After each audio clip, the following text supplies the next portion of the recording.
Dominion Voting Systems' $1.6 billion defamation lawsuit against Fox News is scheduled to begin Tuesday. The trial is delayed Monday after reports surfaced that the parties might reach a settlement.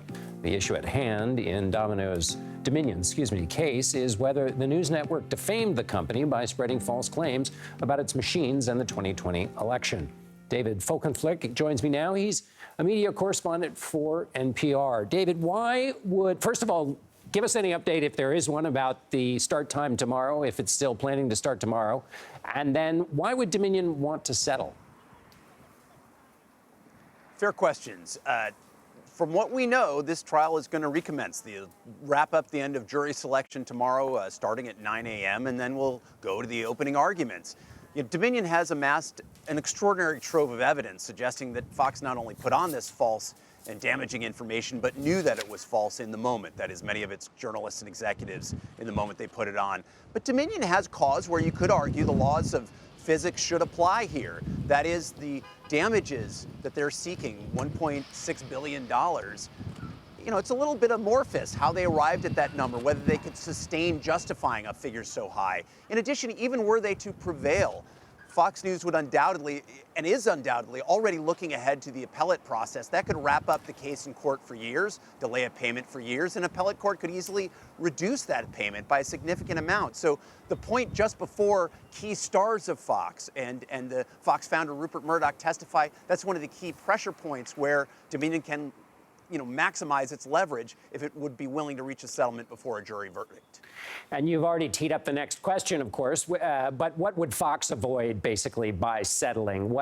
And we'll get next to what they might have to do to get a settlement, but what would they remind people of what they might be avoiding by settling this case now?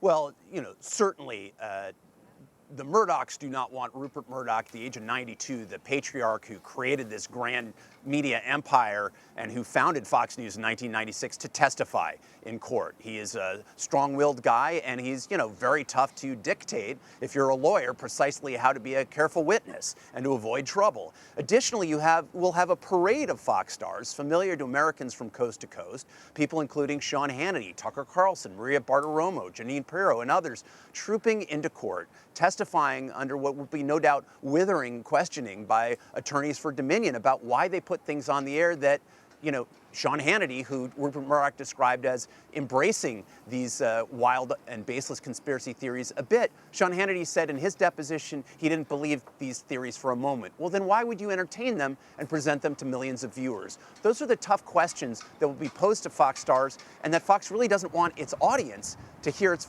stars have to address. Would it be any of this televised, or would it be, if that all came out, would it just be in transcripts? No, so that's an interesting point. Fox has been done a great favor by a judge, the presiding judge here, Eric M. Davis of the Delaware Superior Court, in not allowing there to be any live televising or broadcast of this, or any broadcast of the audio. It's just, there's a dial-in line for journalists to listen. But other than that, we're going to be reliant on the printed word, so people aren't going to hear Rupert Murdoch or his stars testify in their own voices and see their expressions as they do so. In the reporting, including yours, part of what Dominion would want if there was a settlement would be some sort of public acknowledgement of wrongdoing from Fox. Help us understand what that level of acknowledgement would probably need to be for, I realize this is speculative, but what kind of acknowledgement are we talking about so people can understand the ballpark here?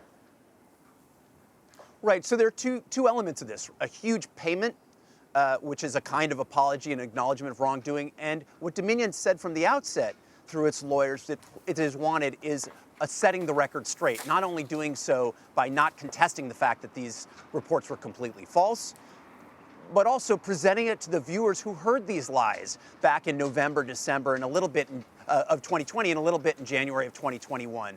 And I think there's going to be sort of a seesaw relationship between the two. That is, the stingier the admission of wrongdoing or the apology presented publicly, the larger that dollar figure would have to be to reach a settlement for Dominion to agree not to take this to a jury verdict.